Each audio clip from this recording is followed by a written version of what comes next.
Hi. We're good here. Okay. Good morning. Good evening. Morning. Good afternoon. Hello, hello.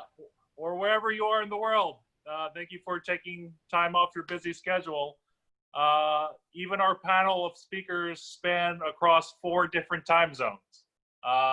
East Coast, West Coast, Israel, Korea. So we're truly international. This is going to be one of many series of virtual webinars that we'll be doing in the next few months, hosted by SparkLabs Group. SparkLabs Group is a network of accelerators and venture capital funds where we have invested in over 280 startups across the US, Europe, and Asia. And because of SparkLabs, we are all connected, not just through internet, but hopefully we're all brought together through an entrepreneur spirit of creating a better world through innovations. To give you an overview of how this webinar will be structured, our agenda will go for a total of 1 hour, hopefully less, because Ron, he has to leave before 1 for a board meeting, so we can hopefully wrap this up. But there will be a Q&A window for any questions you have for the panelists. And then we will have one of our esteemed colleagues feed us your questions at the end of our panel, and we'll open the floor up for about 10-15 minutes to direct your questions to our distinguished panelists. So without further ado, let me introduce our panel. Today's topic, called The New Matrix, Evolving Cyber Attacks on Enterprise During the COVID Era. So our first panelist, Ron Gula, he's the president and co-founder of Gula Tech Adventures, not ventures, but adventures. He's the co-founder and former CEO of Tenable. For those who don't know Tenable, they're better known for their product called Nessus, which is one of the most popular vulnerability assessment tool in the market. He helped grow the company to 20,000 customers, raised 300 million in venture capital, took the company IPO in 2018, and then they're tracking revenues about 400 million a year with 1,500 employees. Like I said, he is a VC running Gula Tech Adventures, focusing on cyber technology, strategy, policy, and he's invested in dozens of cyber startups, funds, and supported many nonprofits and projects. Thank you, Brian. Glad to be here. Okay. The next one is Dr. Dorit Dor, served as Vice President Product for Checkpoint Software Technologies. If you haven't heard of Checkpoint, you're in the wrong webinar. They are one of the largest cyber security companies in the world, along with Palo Alto Networks, Splunk, CrowdStrike. Dorit has been with Checkpoint for almost 25 years. She's number 2 in command at the company. They have 5,000 employees, 2 billion in revenues a year.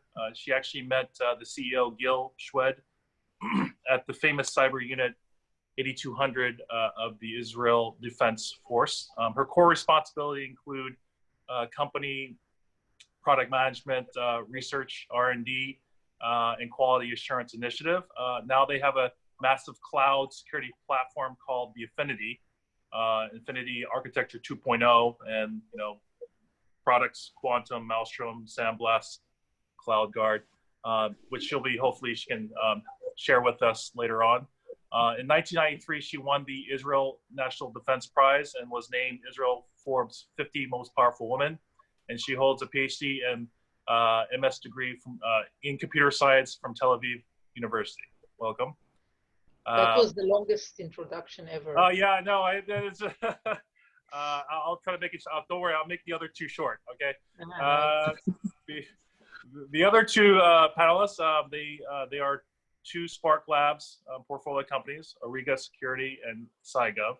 Henry Hu is the founder and CTO of Ariga Security. They have a product called ParseMe. They specialize in information security analysis and prevention using data science, big data, and data visualization to identify a threat. They went through the SparkLabs Taipei Accelerator last year. And Yair Solow is the co-founder and CEO of CyGov. which has created the next generation integrated risk management platform. Their solution has simplified the entire lifecycle of cyber risk management, from assessment and analysis through remediation, while providing an innovative visualization approach utilizing live threat intelligence. I promise he will translate that in English later. But what they're doing is pretty amazing. And then myself, Brian Park, I'm the moderator and managing partner of SparkLabs Cyber and Blockchain Accelerator, where we're one of the accelerators based in Washington, D.C., investing in cybersecurity startups and blockchain projects. So welcome, everybody. So I'd like to start off with the general question. They say that hindsight is 20/20, but when it comes to cybersecurity in the year 2020, nobody could have predicted what has transpired. Who knew going into this year we would have experienced some of the most challenging times, not only as individuals, but as enterprise, both big and small, across the world. Before COVID, only 18% of the US workforce telecommuted on a full-time basis. With the outbreak, there has been a massive shift to work from home. And in fact, 88% of organizations have encouraged or required their employees to work from home. And in the APAC area, it's almost 91% have implemented work from home arrangement. So with literally billions of people, of employees who need to operate as if they were working from home or working from work, we have seen orders of magnitude of unprecedented stresses on our technology infrastructure. And as a result, exposed vulnerabilities to cyber attacks to the remote workforce. So my question is, what have you guys heard from the market? What are the current customer and the types of challenges they're facing and that they've told you? And since we have this huge shift to remote so abruptly. So maybe Dorit, maybe I could start with you, since you have sort of the widest net in terms of product coverage in enterprise. What do you think? So actually, we're doing quite a lot of discussion at C-level forums, and so in different forums, I will meet the technology guys, and Gil will meet the CEOs, etc. And we have got quite a good picture. I think that there are three key elements. Element number one is the shift to work from home. This is a clear shift, by the way. It's not going away, and based on our statistics and surveys we do, more than 50% when they mean that things are changing, or when they mean hybrid mode, they mean mainly work from home and only very partially from the office. So the employee desire right now is, after Corona, to find themselves more than 50% to work the vast majority from home. So it's really an amazing shift. So work from home is shift number one.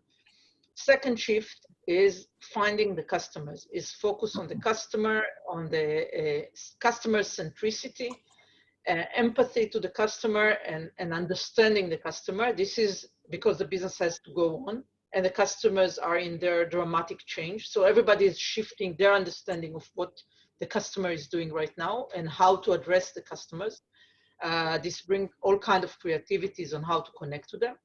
And the third element is a super accelerated digital transformation. So what happened is that everybody realized that they could actually do in a magic whatever they were planning to do for many years, and couldn't get like a normal approval or structure or confirmation, and they just went on doing this. So you would do in a year what you would do in the past, you do in a week what you would do in a year, or even not at all in the past. And people just, fast track their digital transformation because that's what they thought would help them in this status. Mm-hmm. Mm-hmm. Okay, great. Yeah, actually, Yair, I wanted to see if you had anything to add on there, since you're a smaller company, but essentially trying to have a holistic approach to enterprises as well. Do you have feedback there too? Yeah, I think Dorit's points are actually spot on. That's what we're seeing in the market. Maybe I'll just add on that bring your own device is another area that we see a focus on. There's a lot of organizations that have to they have no choice right now to rely on their employees, the devices to get work done, whether it's laptops, phones, or other devices. So I think that's another area we see focus on. And then there's a more strategic thing, which I think that's going to be a slower transformation. That's something we're just seeing the beginning of.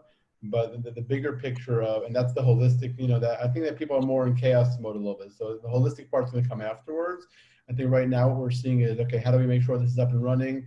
And we didn't leave the front door completely wide open. I think in a lot of cases, the front door is still open and maybe quite a bit, but they'll get to that a little bit later on. Right now, they're just trying to make sure they're first operational and as secure as possible. Maybe we saw things like that with Zoom and other things where a lot of these issues started coming up, which people I think in the industry already knew before, but now you see the mass public suddenly is exposed to how vulnerable they are, remotely. Mm-hmm, mm-hmm. Okay, great. And so, actually this kind of leads on to the next question, which I hope, Ron, you can kind of help us with this question. But, kind of like what Dorit had talked about, where they, have customer focus on products. Prior to COVID, we had 7.9 of the world's workforce, and that's 260 million workers was remote. But they're projecting 3 to 4 times bigger permanently. So that's almost 1 billion people telecommuting, right? So so then executives have to kind of figure out what kind of investments they have to forecast and budget to accommodate this new workforce, whether it's like reallocating money from office space to more security products for remote workers. What have you seen, Ron? I mean, you probably take a look at thousands of deals for cyber. What kind of trends are you seeing? There's a couple trends. I mean, when COVID first started, people were just testing, would the VPN work if everybody went home? And now they're kind of established and they're really a lot more mature about that home workforce. And they look at them as a home workforce that might have corporate laptops. They might have personal laptops. They might have a corporate phone, personal phone. Some corporations I talk to even talk about, all we're going to do is secure the browser and authenticate that browser. And that's sort of our model. So they're all implementing these, zero trust things that we've been talking about. And as Dorit and Yair said, those trends are coming in. But as people kind of choose sort of their religious view of how they want to architect this work from home network of the future, it does open up a lot of new things. Maybe corporations never invested in CASB. Maybe the CISO thinks that, hey, if I've got a secure endpoint and all my stuff is SaaS, I don't even need a CASB. All I need is strong authentication and the ability to audit if my workers are getting to where they're going. So this presents a lot of opportunity for startups to do things. We just invested in a desktop encryption company called Secure Circle, because one of the things I found is that a lot of CISOs are like, look, I still haven't checked that box. My corporate security solution isn't up to snuff for this new kind of high threat work from home environment. At the same time, I'm getting pitched companies that are doing quantum resistant bulk encryption, because they're just assuming that there's going to be a lot more traffic going to their data center in the cloud. So a lot of opportunity. Cyber is basically in the front seat again, doing a lot of great innovative things we've been doing for the past 20 years. Mm-hmm. Okay. So that's great. I mean, again, when we talk about threats in the cyber world, I mean, it's literally so big, right? I mean, you got things from, like you had said, browser threats, remote work, endpoint security, ransomware, insider threats, right? Email phishing, DOS attacks on VPNs, cloud jacking malware. I mean, there's so many things. So next question is actually to Henry. You guys are have sort of a solution where you're using big data, AI, machine learning to help manage, some of these environments, especially when it comes to work from home. How have you used AI, big data to scale security operation in enterprise? Well, so actually, to be more exact, okay, before COVID, a lot of enterprises try to collect a lot of data from different security devices, such as like endpoint protection, firewall, IPS, even from scanner softwares and such. And the amount of data that they acquire were sufficient enough because everybody is contained within one environment. But right now, from what we are seeing, a lot of clients that we are working with, they actually have work from home forces, and those endpoints or those applications they're utilizing right now are not exactly being collected for its activity or even to determine what exactly is going on behind the door. So what we are actually trying to do is we're trying to alleviate this problem for our clients, having to deal with all the different problem with their data collection, such as bottlenecks. So a lot of people who are using SIEM as their primary platform to manage or even to orchestrate their security operation are dealing with the issue that there's not enough capacity they can actually collect all the data that they wanted. So what we do is actually we try to alleviate that through ParseMe to actually help them collect all the data that they want, either from the server end or from cloud or from different sources that they want to manage, and then pump the information back to SIEM after it's being filtered and being normalized to get a better association or get a better picture to what is really going on. Or even yet, a lot of the SIEM software or a lot of the orchestration software does not provide them with a full view of exactly what's happening within the enterprise. So the visualization part that we're actually dealing with is to provide them with a better picture of what exactly is going on through visualization. So a lot of things like what Dorit and Ron and Yair already mentioned, like things such as digital transformation, such as going at an accelerated pace. So the data collection part of what's going on behind all this transformation has to be kept up with the pace of how you manage the whole security or the security scheme. So that's pretty much what we've been seeing over in our market, what we are trying to deal with the customer right now over here. But yet again, Taiwan's doing a little better job right now, so we're actually not having such a big deal with COVID, but I think the rest of the world are actually having, trying to deal with the whole scenario right now with the COVID-19. Mm-hmm, mm-hmm. And actually, this is a really good point where you have a lot of data that's gonna that's basically that you have to keep track. Actually, the next question would be to Ron. Obviously, you sort of have a thesis on how to automate, pretty much like a CISO and security professionals where they're utilizing, and it's not unbelievable to say that they're using 100 tools at the same time. What's your opinion about that? Where there's innovations in automation and AI, machine learning. Is this a real thing? And the companies that you're seeing and that you're investing in, I mean, are they capable of actually mimicking a real human, a real security analyst as they're trying to mitigate threats on their network? So a lot of the AI companies that I get pitched, they make a few sins along the way, right? When one person says AI, they might really mean just centralized, data from their customers and production of new signatures, for across that customer base using some sort of statistical model or, actual real AI algorithms. But at the end of the day, the customer is just getting new rules. And that's not any different than what the industry's been doing 25 years.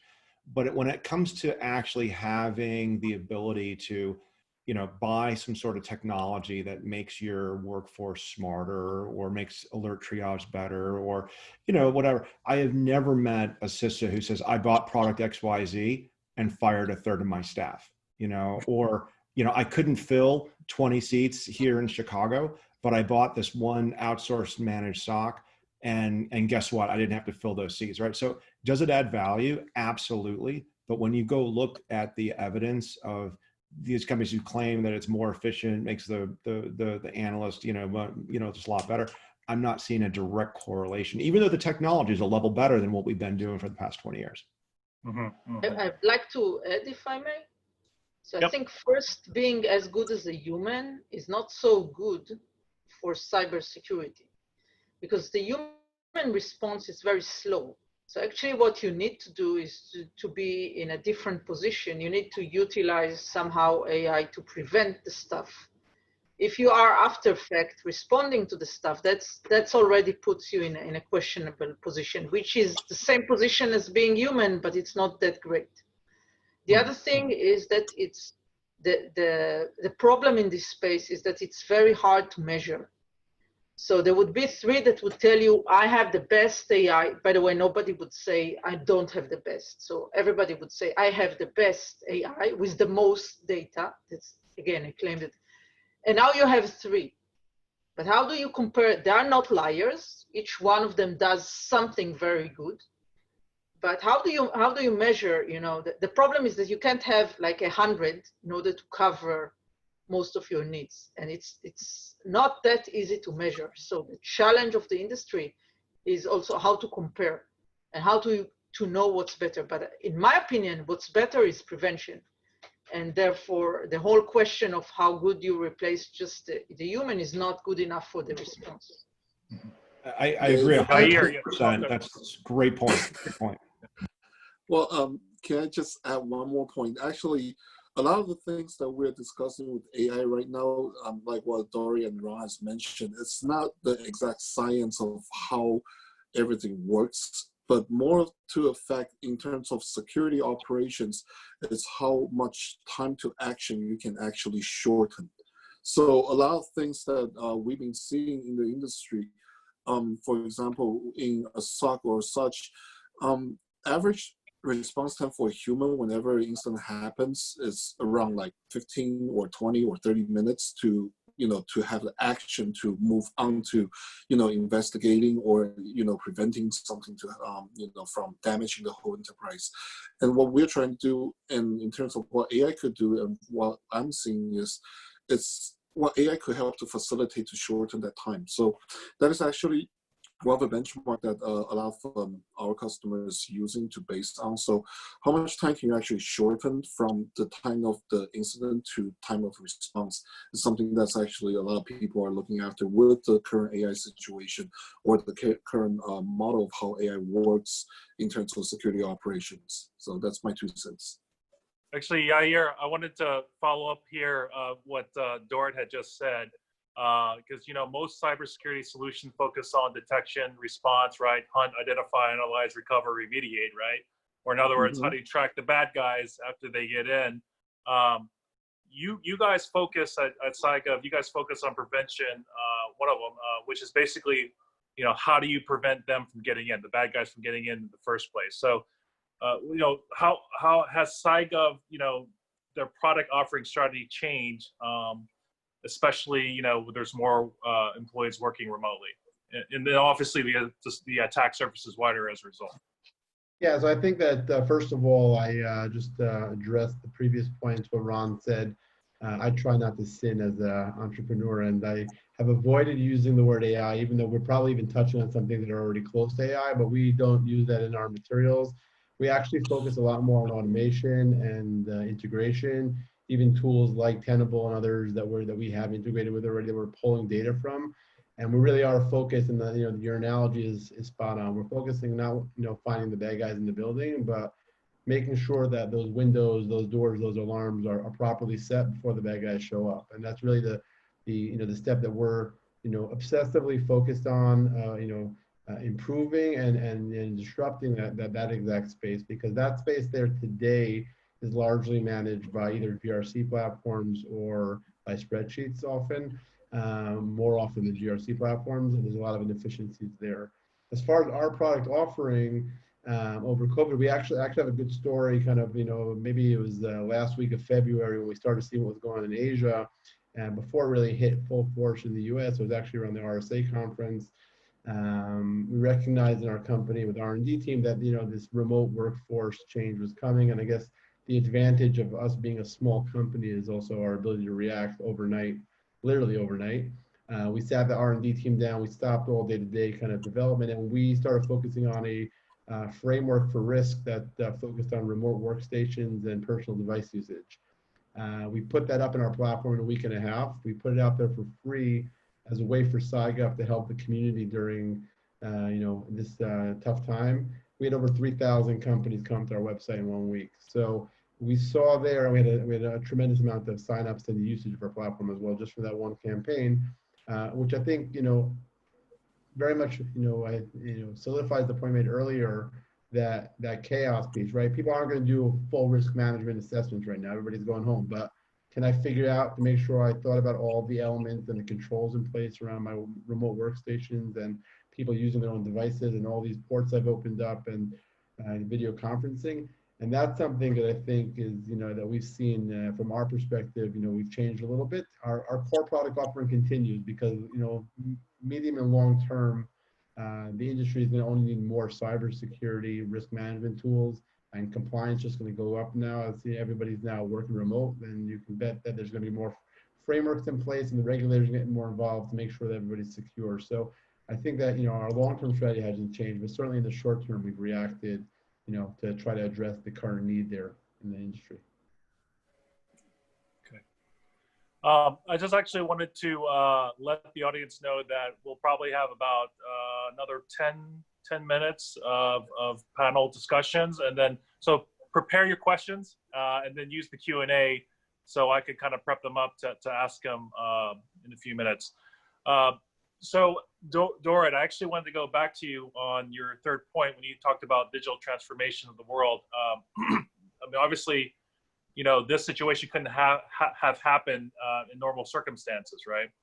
And so, many companies, especially when they're very product focused, they would have to be very flexible with their focus areas and the roadmaps. And so, as a work from home culture now, you have various products, right? From Quantum to Maestro, which does the network scalability performance, right? So if I'm a workforce, there's 1 billion people now logging into these VPNs, right? But it has to be, you have to make sure that they're always up, right? As if they were in the office, right? Then you have, the SAMBLES for endpoint and mobile, right? So, are they as they're bringing in their own devices, right? How do you manage that? Or maybe it's company issued provision equipment, right? And then you got your CloudGuard, which, secure the network-based services, right? And the IoT services and automation DevOps. So, my question is, you've been at Checkpoint, for over 25 years, and you have been very customer focused, right? And you're taking these very complex systems, but you make them very simple to understand for customers. So my question is, what is your secret? And what is your philosophy in making great products that makes you, one of the top cybersecurity companies in the world? So I think that it starts with a necessity. So I think that a complex security product simply doesn't work. So you start by structuring this as a must-have, and understanding that if it's complex, it has holes. And the next step is that you have to understand very well the flow of work. So you can't simplify something you don't understand. You have to simplify to the use case. And the third thing is that it has to be simplified from the ground up. So I believe in architecture. So in security, it has to be architected to be secured, not just a collection of things that are piled one on top of the other. So we have the Infinity architecture that explains how to structure the whole security around the organization. And fundamental part of that security architecture are 3 components. The lowest component is the baseline, is the security services. They have to be top secure, but they have to be understandable, and they have to service all the other enforcement points. We have the enforcement points, which we call checkpoints. It could be gateways, it could be endpoint, it could be mobile, it could be cloud elements. And in the future, we think that we will have nano agents that will be checkpoints. And on top of that, we have central management to manage your policy, understand your log, have one place to look at and one place to manage. And everything has to be automated. So once you structure this, now you have a structure in which you have to fill in the parts. And you have to make the security work across all these elements, otherwise it's not understandable. So for many years, I've been traveling around the world, which I don't do now. I said I'm in the world record of 30 years, longest stay in Israel for me. I've not been in Israel that long for many years. And so I meet customers, I understand their need, I understand how they use their IT. We have teams that do usability testing, that understand flow, but you have to understand it's not like security powder that you put on top of things and now it's all very simple. And if you take another completely different flow of work, you have to simplify that too. You have to understand it in order to simplify it. And at the end, it's about take somebody from the street, or not from the street, but somebody that doesn't know your product, and be brave enough to tell him to try it on and to hear the feedback that he tells you. Because many people hear a lot of things, but don't necessarily listen to them. So they say, yes, he said that, but I must have it in order to do X or Y. And so they are not willing to go all the way in order to make it really simple and usable. And if you understand that this, making a complex problem much more simple is in the essence of how you will provide security, then you cannot compromise on this. So the same way, if you understand that your core competency is in prevention, you can't just say, okay, it's a great detection, let's do it. You have to fight for the prevention. So, that's my 2 cents around it. So actually, that was really interesting. So next question next to Ron, just feeding off of what Dorit said. It can't be a security powder, some sort of magic bullet, right? In your sort of dealings with startups, Ron, how often have you seen this where they get like, wide-eyed, bushy-tail, the world's their oyster type of deal, where then they have to be smacked into reality of like, hey, focus on your customer, but then it really has to really solve a real problem. Like so then the question is, what's your advice to cybersecurity entrepreneurs that are innovating? That's a great point. So for people who are new to innovation in cyber, I like to talk about 2 types of cyber startups. One that's got a great technology. It's done by a cyber purist, and maybe it's 5% better than what's at the market. Maybe it's 5% more vulnerabilities than Tenable, right? Detects 5% more intrusions than CrowdStrike.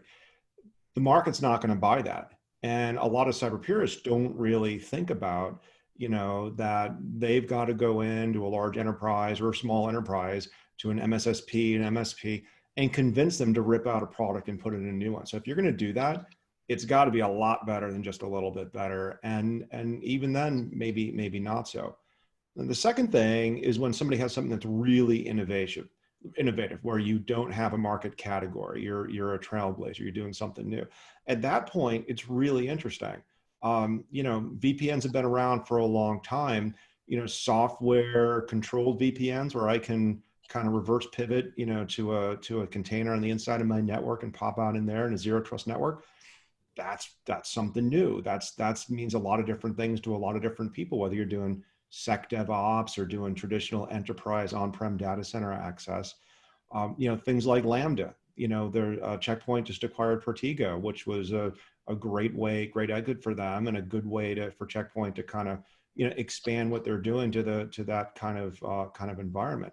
The point is if you're going to innovate, you've got to really communicate your value proposition and be prepared for some struggles before the market kind of comes to you. It might even come to you well after you've been acquired and gone on to another company. Those, you got to know what category you're in when you're starting out. Mm-hmm, mm-hmm. Yeah, a good way to look at this is also you'd go to, by now it's gone, but you'd go to the RSA show and everybody will have the exact same message on their bulletin. And you have to stand out for something. And you have to be very crystal clear on what you stand out for. But it has to be very sharply defined and very sharply kind of validated. Okay. So I'm gonna have we'll probably have maybe 10 more minutes before we'll open up in Q&A. So there have been 3 topics that are very very hot, I guess, for enterprises.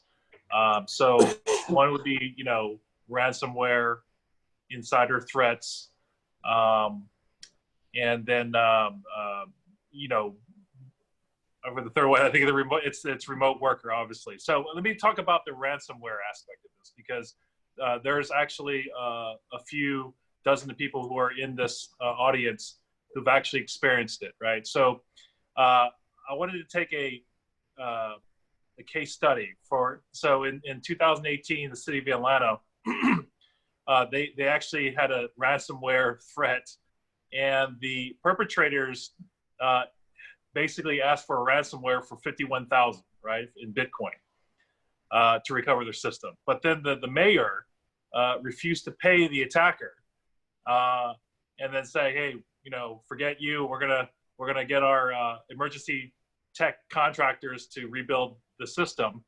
And it's been reported that they've spent close to $17 million to make the full recovery when they could have just spent the $51,000, right? So my question to you guys, and so there's probably a lot of folks in the audience, so like, what is the best practice? How do you handle a situation like this? Do you pay it, or do you do what the mayor did and you know, spend millions of dollars for full recovery?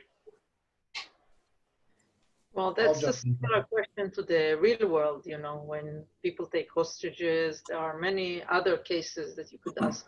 And, there are clear philosophies of never pay, because that will just bring the bad guys. And there are some practical use cases. The best practice is not to get caught, not to be beaten. Secure yourself up front. Prevention is definitely the way to go here, but unfortunately, those affected most by these ransomware things don't have the wherewithal, focus. They think it's not going to happen to them, and when it does happen, you know, I live near Baltimore, and Baltimore ended up shutting down the city for a long time, which wasn't really good. So my advice to folks who can't do cyber hygiene is at least buy some cyber insurance. And that way your insurance company's paying the hackers and not you directly. That might help you sleep better at night. I also think that if you quantify risk in a way that you're understanding what's at stake here from a financial perspective, you easily can see at the end that your cost for post-breach versus trying to put some prevention tools in place or a strategy there is going to be much higher if you try to deal with it after the fact. So your question is a little bit flawed in the question itself, because you're asking a question where somebody made a decision months or years earlier not to invest in security in that space, and that's why they're paying the price then. So they're not paying the price for a decision then, right? They're on a catch-22 then when they have to pick, do I pay or not pay? Because you don't even know if you're going to get the data back when you pay. It's really, you know, that decision was made much earlier. So I think my suggestion is, anybody who's listening now, is you're making a decision right now when you're thinking about this topic, and are you not going to invest in prevention? Because if you're not, then you're going to be in that catch-22. And then you know, it's game over at that point. Either way, you're in big trouble, right? You know, the best case scenario is they would have paid $51,000, and maybe they would have gotten it back, but they could have paid that and also not gotten it back, and they still paid $17 million to rebuild. So, right. Basically, if you're in that situation, that's kind of already too late. Make sure you are proactive, you know, years, months, you know, ahead, so you can prevent something like this from happening. Yeah, there's one thing I'd like to add as well, because from our standpoint, when we are looking at the customer situation or how ransomware is being spread and actually infecting the whole network, I mean, prevention is definitely the key. I mean, preventing this from happening ahead of time is definitely something that we have to be actively doing. But then again, educating a user is the other aspect, because we do see a lot of the ransomware is being spread out through, you know, email phishing or any type of phishing channel that, you know, they're attempting to. So having the customer users educated of identifying how a phishing email actually works, or anything that comes internally that's not supposed to be happening. You know, you're not supposed to open the email that's, you know, you can't identify with. I mean, a lot of the ransomware spread throughout the phishing email. So that's something also that we need to do and educate user and let them understand, you know, be aware, because you're not, you know, centrally protected anymore. You're working from home. You're getting a lot of stuff that's from the personal channel or from other channels, not from your corporate base. So gotta be careful on that one. You know, so a lot of things is not only on the prevention side, but also as well as on, you know, how you educate the user on this new challenging that we're all facing. Mm-hmm. Mm-hmm. Okay. So the second topic was insider threats, right? So you know, insider threats, insider attacks still remain one of the biggest cyber threats to watch for year after year. You know, you can have one disgruntled or careless employee can break your network security wide open when somebody tricks them, right? And in fact, Verizon Data Breach Investigation Report had said they found out 34% of breaches, corporate breaches, actually are through internal actors. So, and that's actually very apparent from what just recently happened with Twitter. On July 15th, you know, 130 high-profile Twitter accounts that included Elon Musk, Barack Obama, Joe Biden, Bill Gates, right? You know, Kim Kardashian, Kanye West, right? I mean, less important, but they appeared to have used social engineering to gain access to tools via Twitter employees. And now some folks are saying that this is the worst hack of a major social media platform yet. So question would be to you guys, this is general, anybody can answer this, but what are some of the things that a company can do to mitigate insider threats such as these? First, you have to kind of segment everything. So micro-segmentation of your architecture, and it goes to zero trust is as a concept. So you start by letting everybody use what they need. So sometimes and oftentimes these problems do not just start by insider, but they start by insider that gets access to something he didn't or he wasn't supposed to get access to. So it starts by managing the risk and managing it in cycles and giving only the access that somebody should get to for they need to do their job. But I think that other than that, a lot of the problems start from misconfiguration. Misconfigurations that are done so they give access to many people externally and internally. So somebody, even if everything is segmented, could access something completely outside of their zone. And actually, one of the problems with COVID is that many people did such a rush change of configuration, and in the cloud, when doing cloud transformation, it's very easy to do mistake. So it's very likely that the pandemic will disappear and the cyber pandemic will stay, and you have to go back, like was mentioned before, and you have to check up your configuration and to re-architecture your micro-segmentation and zero trust model to facilitate and kind of keep the things in touch. Okay. I think it's well said. I think there's also a big difference between a malicious insider who is actively trying to take data from outside what they have access to, and a malicious insider who might be a programmer and is just taking source code, right? Something that they have active, things. You have to worry about Trojans, you have to worry about, data leaving. And I think a lot of organizations, they might do a good job sprinkling, cyber access control around, but they don't really think about designing the data use for their organizations. Where is the data encrypted? Almost everybody I talk to says I've got desktop encryption, and they mean, BitLocker, which you can steal my laptop, but malware can steal my data, just fine. When a lot of people are still working on authentication, they're trying to authenticate everybody, but they don't really they're not cross-referencing it with what's the need to know from HR, to these different things out there. So we got to make it a lot more personal for these organizations to really think about how they need to go in there. Because I've done the access control, I've done the segmentation thing, and HR says, yeah, we just authorize every employee, they get full access to the domain. And we got to make it more real for like non-cyber people to think about this problem. Great. I actually like what Dorit had talked about segmenting, creating essentially these pods. Now on that topic,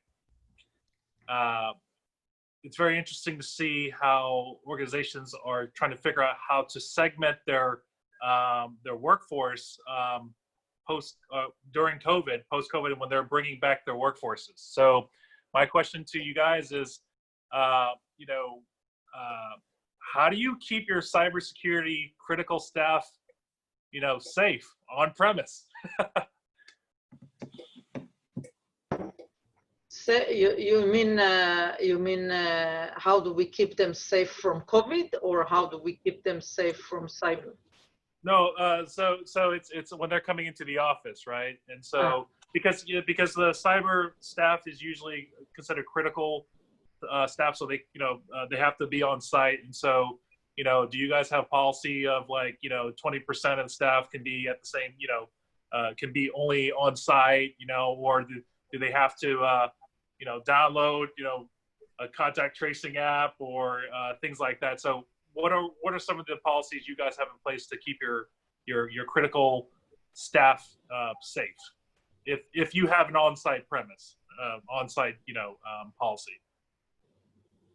So we enable nearly all employees to work from home these days, but unlike other American companies, we have not looked.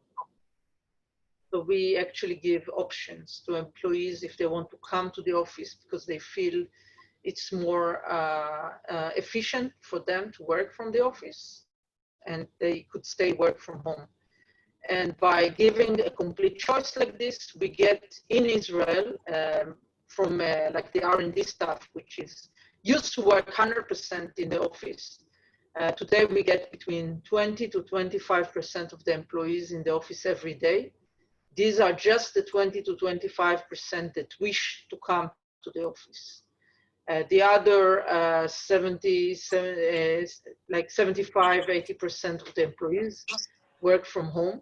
And we enable this through all kinds of security measures, including very strong endpoint protection, communication to the kind of inside ring where they actually perform their research stuff. So we've architected the network on how they could have a remote reach to their kind of facility in the office from home. But I think that the main point is to realize that into the future, when we talk about hybrid, when this pandemic started, we were 100% working from the office, and then people started to talk about hybrid, and I personally imagined, okay, we will give them the flexibility to stay one day at home or a few days in a month or something like this. But what it turns out to be now is that the workforce is kind of telling you that more than 50% want to actually work mostly from home, even if not fully from home, so at least mostly from home. And that completely changes the environment. And these are kind of the changes that you can't resist, and you can't just say, no, I will not enable this.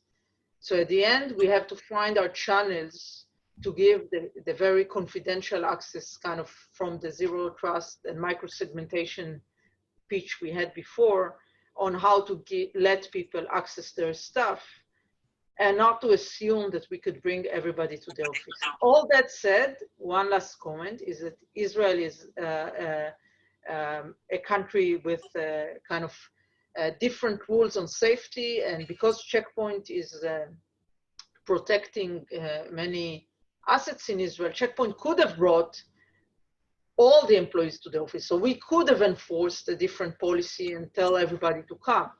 I just don't think it's a workable policy anymore. We have, as a security vendor, to find out the ways to secure your work from home, because it's not going to work otherwise. Yeah, for us, I think that when we're not the size of Checkpoint yet, so we're a little smaller, so it's a little easier for us to be set up remotely ahead of time. So we were pretty set, from day one.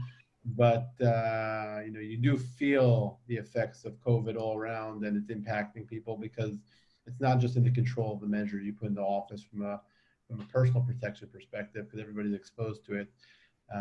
But I think that in a startup, there's something about the culture that does require being face to face. So I think that as an entrepreneur, I think that does hurt a company.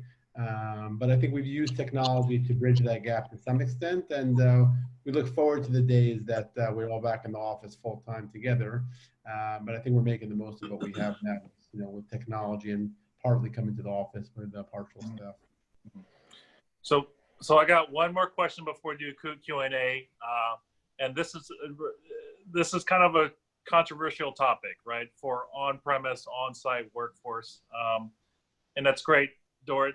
Hearing you that you guys have a very flexible policy. Hey, if you want to work from home full time, great. If not, then here are some of the protocols you have to follow. So that's the question in this bucket where, hey, you can come back to work now. But could we see a world where employers require their employees to download apps to track where they've been in the last 24 hours so they can rate high risk, employees versus lower risk, right? You can come to work, but not you, because your risk profile. What you do off hours will affect the bottom line of the company if you bring back the virus and get everybody sick in the office. So, will cyber companies, will they have to bake this new reality into their products, to make sure employees don't hack their location to prove the veracity, the veracity of their whereabouts? Could this be a trend?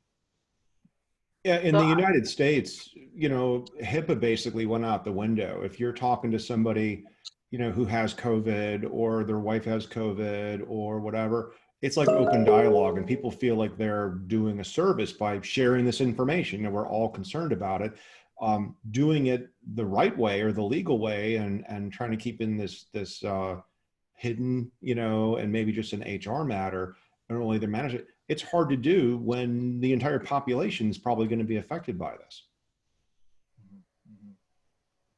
So there are applications, like you said, and if you watched ever the series Black Mirror, then this movie was already made. So I saw the episode called Year 2020. Yeah.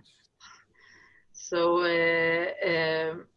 I think the world always finds the balance. But yes, in Israel, for example, right now, you may get an SMS that somebody tracked you being close to a sick person by watching mobile communications. And there are other countries in which this happens. So I think that this is not so much of a security company play where I define checkpoints play. It's more of a physical safety, security, and other application that prevents some aspect of privacy that you thought are untouchable, will be touchable.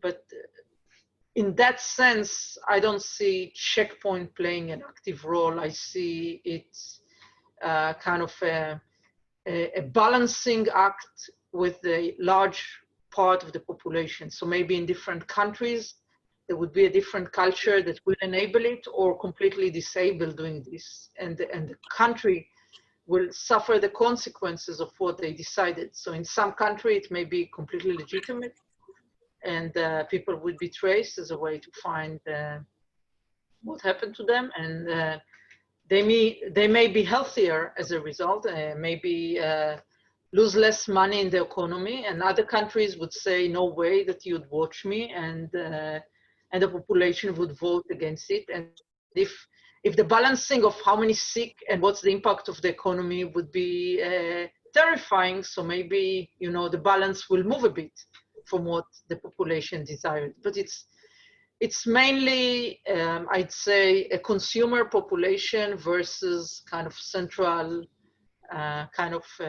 controls and what's acceptable behavior in different countries.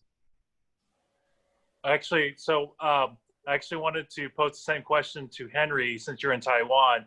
Taiwan had a maximum case of COVID 400, not more than 500. 425. Yeah, and so now I see pictures where people are like, it's normal life there.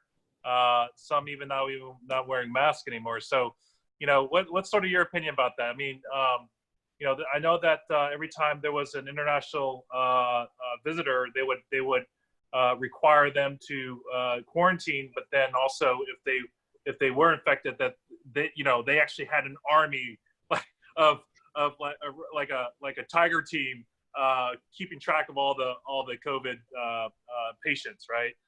Including downloading apps and things like this. So, what's sort of your opinion? Do you think that this could be a new reality where employers will require their employees to be tracked 24 hours?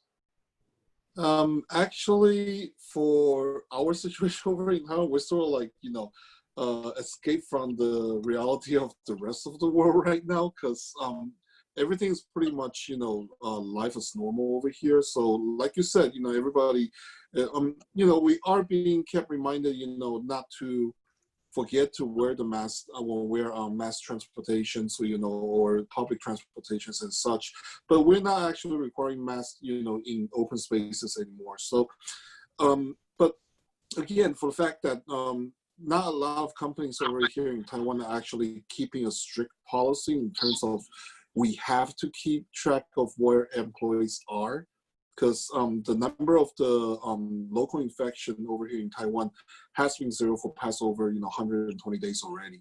So locally speaking, we're not actually keeping track of where everybody is. But for anybody that visited from foreign sources, foreign countries, when they are in quarantine, they're, like you said, there's a tiger team. Everybody is, keeping track, knowing where you are, make sure you're in the quarantine, and they're making sure what your temperatures are. Do you feel any discomfort, anything like that. They call, actually, I do have a couple of friends that returned from the United States back to Taiwan, and they said, almost 2 o'clock every day at 10 p.m.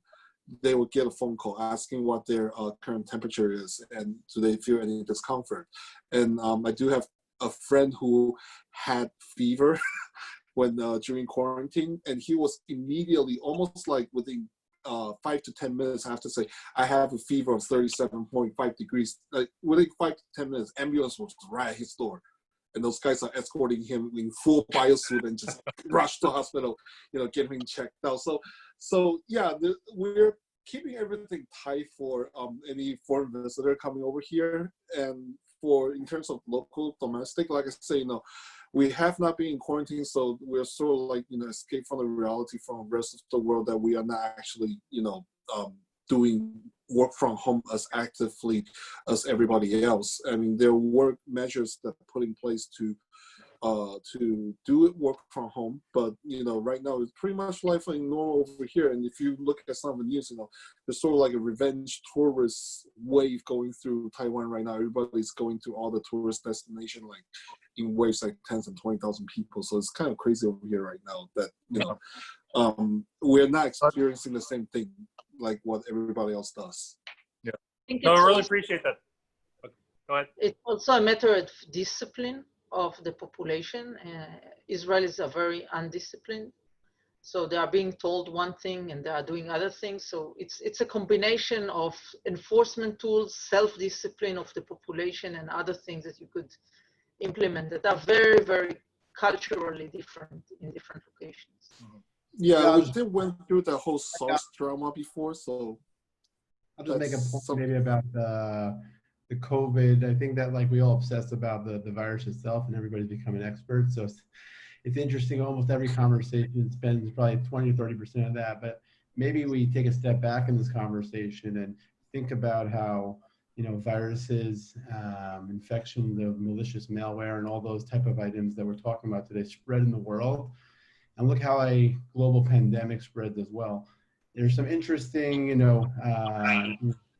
patterns there that you can draw across, and a lot of it, if you look at it, like if this virus, we all stayed home and everybody followed the rules and it wouldn't spread, right? Same is pretty true for a lot of the, computer hygiene, right? If you did the proper things and followed the rules there. So a lot of it comes back to the human element, I think, which is, I think, at least an interesting perspective that I've taken as I watch the pandemic spread.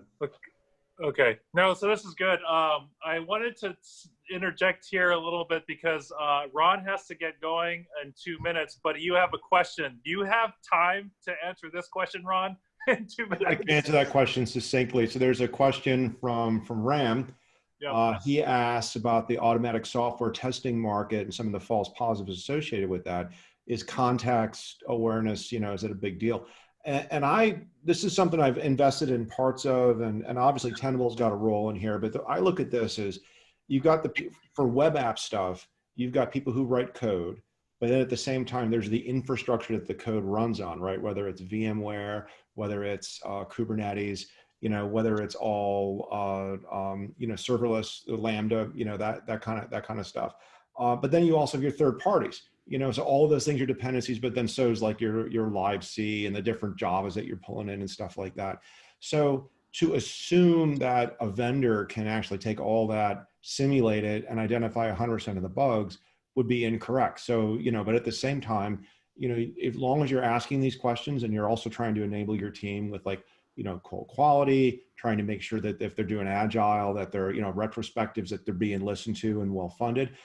There's no magic sprinkle dust that you're going to get beyond sort of where those companies are right now. And most of the companies I've seen startups in this space just simply they're not delivering better results than those big guys. Anybody can show a small window where there's less false positives, that kind of thing. If anybody ever pitches me, I always ask them to look at the last 20 or 30, big vulnerabilities that were out there and show me that you can take, the old, live C, the old live SSL and find these vulnerabilities. And most people usually can't. So I don't think we've solved that market in a while. But with that, Brian, keep up the great work at SparkLabs. I'm sorry to be disrespectful and leave, but I have a prior board commitment. You guys are awesome. I'm sure you're going to answer these questions and carry on awesome. Okay, great. Thank you, Ron. Okay. Thank you, Ron. Okay.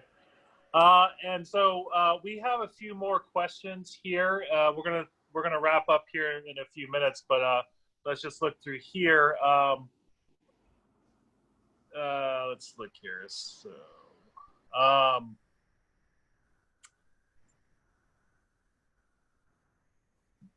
I know the panels, you can see the questions here. I'm not sure if there's any that would be good to answer here. So maybe what I could do is kind of close up the panel with a question to all of y'all.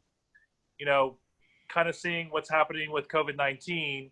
If there could be one best piece of advice that you can give to our attendees who are, they're mostly, corporate executives, entrepreneurs, service providers. What do you think is the best piece of advice? And each of you can answer this. What would be your best piece of advice now with COVID in sort of managing their workforce, managing their network? So I think it goes to don't let a good crisis be wasted. So look at the world around you. It's changing.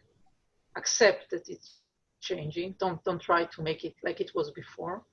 And now find your way in. So find what you need to change. Find how you change your business model, and find how the attack surface would change. Find how users will use security depending on which space you are. But don't assume that what happened before would continue to happen just in a very kind of small diversification. It's a big diversification. And so you need to find your way in, and you have to stand out. So don't just do like 10% better than somebody else. Do something that would make you stand out. That's for the entrepreneur of kind of the business people. For security is, secure yourself. Use prevention, because by the time your systems will detect something, it will be too late. Yeah, I think that also just riding on that point,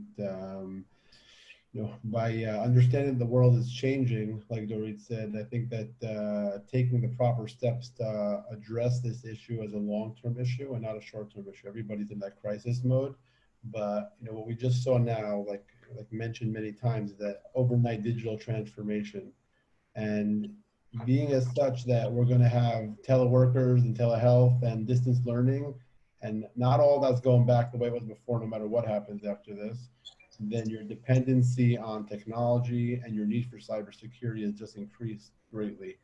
So addressing this like a core business risk is something that you need to do, in my eyes, as soon as possible once you're set up and running now, because it's a long-term problem and it's going to be there. It should be embedded in the way you think about your business, is securing your business as well. Yeah, so from our perspective, a lot of the enterprises are still right now trying to combat against, what happens with the COVID situation, and especially with work from home, a lot of the devices and a lot of the data that's actually being accessed still not fully protected. So a lot of new concepts and a lot of terminology is still going to fly around, zero trust networking, endpoint security and such.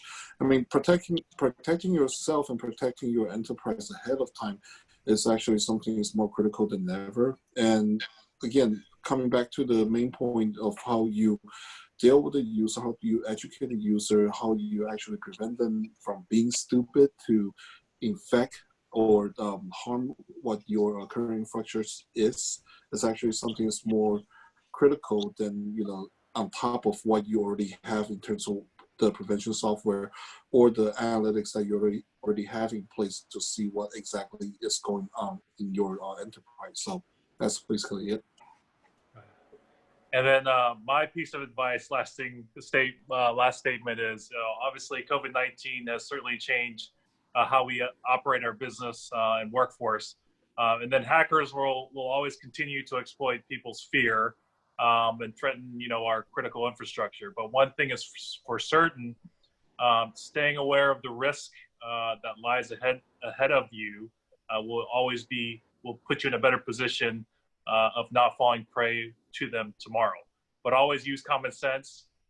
Using common sense will generally keep you out of trouble. So anyways, I want to thank our panelists for providing great insights to help us guide through some of the most challenging times, not as individuals, but as nation, government grappling with this new reality. I want to thank you, Dorit, Henry, Yair, Ron, who had left, especially to all of you out there for tuning in. Again, we actually have series of webinars over the next month, including our famous demo day from the various accelerated programs. So please go to our website. I think it's SparkLabsGroup.com and sign up for a newsletter. And then we thank you for all your questions and feedback. And stay safe, and hopefully we'll be able to catch up very soon in person, if not online, which is almost as good. So thank you for coming out, and thank you for participating. Thank you very much. Thank you, Brian. And I invite, good ideas of innovation and opportunities for collaboration to contact us at Checkpoint, because we are always looking for more innovation and collaboration. Thank you. Okay, great. Okay, well, thank you for participating, and we'll see you guys in a few weeks, I guess, for the other webinars. Thank you. Thank you. Okay, bye.